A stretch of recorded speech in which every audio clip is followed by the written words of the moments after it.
1996 میں ایک conspiracy theorist Canadian صحافی سرج موناس نے انکشاف کیا کہ امریکی خلائی ادارہ ناسا کچھ خفیہ طاقتوں کے ساتھ مل کر ایک مشن پر کام کر رہا ہے جس کا مقصد دنیا کے لوگوں کو بیوقوف بنانا اور عالمی حکومت قائم کرنا ہے۔ اس سے انکار کرنے والے لوگوں کو نفسیاتی طور پر تباہ کر دیا جائے گا اور ان کو طرح طرح کے مسائل میں گھیر دیا جائے گا جو کہ بظاہر قدرتی ہوں گے مگر در حقیقت وہ ان شیطان کے پیروکاروں کی طرف سے ہوں گے جو کہ اس ون ورلڈ آرڈر کے پیروکار ہیں۔ دوستو سرچ منافس کے مطابق اس پروجیکٹ کا نام پروجیکٹ بلو بیم ہے جو کہ مختلف مراحل میں مکمل ہوگا اور اس پروجیکٹ کے 4 مراحل ہیں۔ ان سب چیزوں کو ایکسپوز کرنے پر سرچ منافس کو شدید ذہنی اذیت دی گئی اور اسے مروا دیا گیا جبکہ اس کی موت کو ہارٹ اٹیک بتایا گیا۔ دوستو پہلے مرحلے میں دنیا سے کرنسی ختم کر کے ڈیجیٹل کرنسی کو فروغ دیا جائے گا، یعنی آپ کی دولت آپ کے ہاتھ میں نہیں رہے گی، لہٰذا آپ کے پاس چاہے جتنی بھی دولت ہو اسے ہیک کر کے آپ کو منٹوں میں غریب بنا دیا جائے گا اور اپنے معاشرے کے لیے ناکارہ کر کے اپنے معاشرے کا حصہ بنایا جائے گا جو کہ آج یقیناً مکمل ہو چکا ہے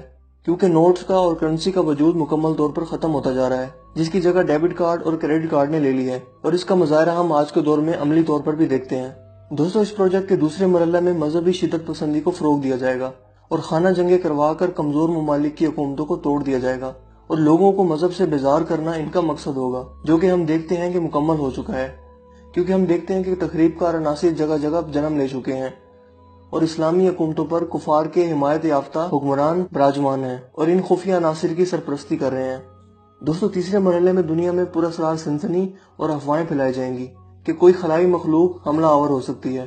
یوں سنسنی پھیلا کر لوگوں کو نفسیاتی خوف میں مبتلا کیا جائے گا اور انہیں اس طرح سے اپنی نئی گورنمنٹ میں شامل کروایا جائے گا جسے وہ یقیناً فوری طور پر ایکسپٹ کر لیں گے۔ اور دوستو آخری مرحلے میں اسپیس شو یا اسکائی گرافی کے مظاہرے دکھائے جائیں گے جو کہ اسی ہولوگرافک ٹیکنالوجی کی مدد سے ممکن ہوگا جس کا ذکر ہم نے اوپر کیا ہے۔ اس مرحلے کے بھی 2 اہم مراحل ہوں گے جس میں پہلے مرحلے میں اس پیشن گوئی کو سچ کیا جائے گا جو ہر مذہب نے آخری زمانے کے متعلق ان کے پیروکاروں کو دی ہیں، یعنی کہ عیسیٰ علیہ السلام کی آمد، عیسائیوں کے مطابق یسوع مسیح اور ہندوؤں کے مطابق آخری اوتار جو کہ آخری زمانے میں آسمان سے اتریں گے۔ دوستو پوری دنیا میں اس آخری مرحلے تک ایسے حالات پیدا کر دیے جائیں گے جس کا ذکر حضرت عیسیٰ علیہ السلام کی آمد سے قبل کیا گیا تھا،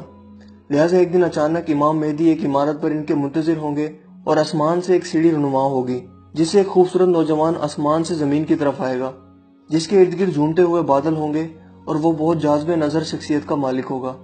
وہ ایک عمارت پر اترے گا تو لوگ اسے عیسیٰ علیہ السلام، یسوع مسیح یا آخری اوتار سمجھ لیں گے جبکہ در حقیقت وہ صرف ایک ہولوگرافک ٹیکنالوجی کا دھوکہ ہوگا جو ایک عمارت پر اپنی کاریگری کا نمونہ پیش کرے گا۔ اس کے بعد اس عمارت سے ایک اصلی نوجوان کو نکالا جائے گا جس کے پاس ہر مذہب کی تعلیم اور عمدہ تربیت ہوگی۔ پوری دنیا کے لوگ اس کے سحر میں مبتلا ہو جائیں گے اور وہ خود کو مسیح بتائے گا، لیکن دوستو در حقیقت وہ عیسیٰ علیہ السلام کی آمد سے قبل پوری دنیا کو گمراہ کرنے والا یہودی شیطان ہوگا تاکہ جب تک اصلی عیسیٰ علیہ السلام آئیں ان کو زیادہ وقت اپنے آپ کو سچ ثابت کرنے میں گزر جائے اور دجال اور شیطان کے خلاف وہ کوئی مؤثر کارروائی نہ کر سکیں۔